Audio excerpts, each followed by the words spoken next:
Today's build is going to be what I call a retro build. I bought this case probably 11 years ago. This is called the Asus Vento. When I bought it, as you can see here, Pentium 4 was still the rage. This was one of the first Republic of Gaming cases that Asus came out with. I used it for many years, kept updating it. But I wanted to take it back to original. Originally, it had a water block in here, and if you look close, you can probably see some disasters from water blocks. The older first series water blocks were notorious for leaking and rusting, even with almost 100%. What do they call that? Glyco, whatever it is.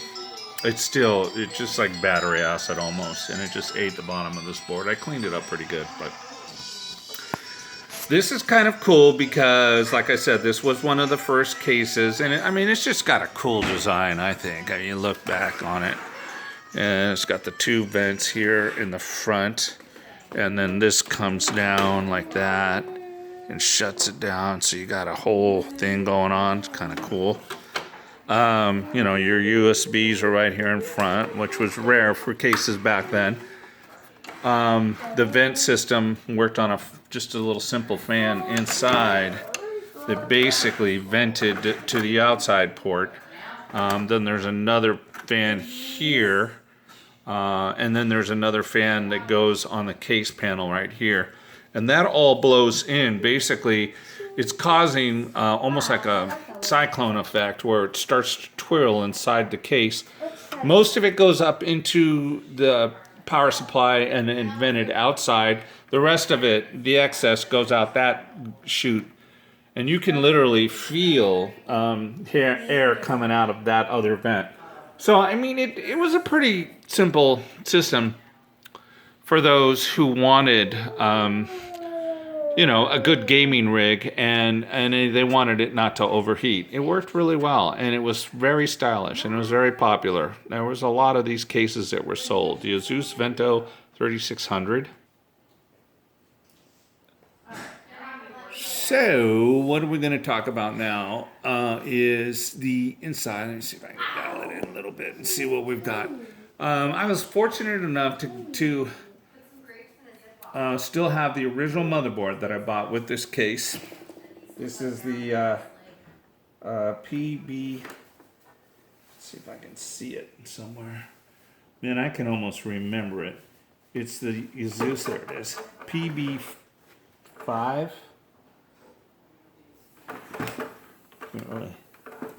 Yeah, PB5 Deluxe. PB5 Wi-Fi Deluxe. Which had a Wi-Fi card on it. So it was one of the first boards to carry a Wi-Fi card right here, which was kind of cool. I'm running an Intel quad-core CPU on it. I don't even really remember what it was. This is a heatsink fan setup for memory. Originally it came with 4 sticks of 256. It was 2 gigabytes. At the time, that was considered a lot. Right now it's running 1 gig sticks, 4 of them, so it's running 4 gigs of RAM. The other thing is I took this card from an earlier, my old son's rig. This is the Radeon HD 6950, and I put that in. Originally this machine was built with twin XT 1900 XTs cross-fired, which was, at the time I bought those cards, they were considered the fastest production cards. I do that a lot. I like to buy the fastest cards I can at the time of the build. So at least for the first 6 months, I got a fairly fast gaming rig. Of course, with technology, it doesn't last long, and in hindsight, it's really not a good idea to do, but I'm going to continue to do it. The other thing is I think it came with a 400 watt power supply. Right now I'm running a Rocketfish 700 watt, and I needed to do that to run this video card.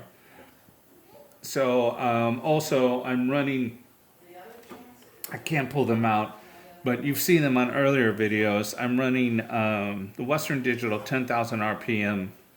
These are the 160 gig Velocity Raptors as opposed to the 250 gig Velocity Raptors in my other build.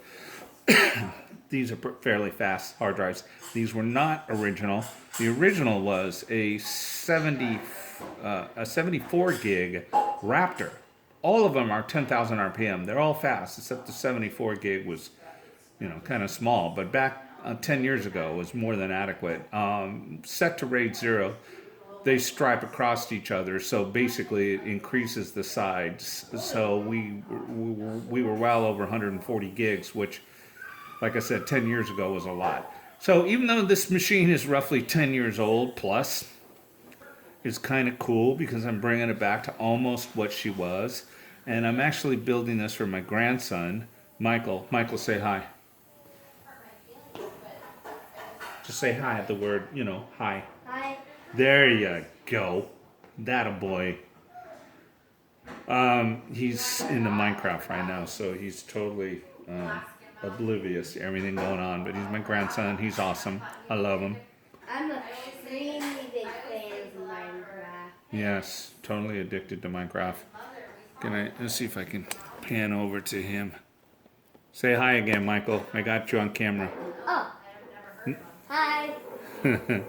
So he's watching Minecraft, playing Minecraft. Anyway, this is his machine. Oh yeah, I'm radcasting it to my TV. Oh wow, that's freaky. Look at Michael, endless amount of computers. Endless, it goes on forever. Wow. All right, cool. Anyway, this is the build. This is going to be kind of cool. I'll do the final stages when I'll add on to this video, or maybe do a part 2. This is the retro build, Vento 3600 running the Asus PB5 Deluxe Wi-Fi, running a quad core. I think it's like a 2.7 or a 3.0 megahertz, 700 watts power supply with a AMD Radeon 6950. It's a decent build, 4 gigs of RAM, but it's basically, I'm building this rig to teach my grandson how to play the classic games, like original Warcraft, before it got all weird. Warcraft 1 and 2, which is nothing like the World of Warcraft. StarCraft, I'm going to teach him all these games, which actually, in hindsight, is kind of interesting because these are the games that I taught my daughter to play, who was really into Warcraft at one time. And it was on this very machine, this very case, this very motherboard. So Nostalgia City, big time. Okay, hope you enjoyed this video. Look for part 2 when she's complete.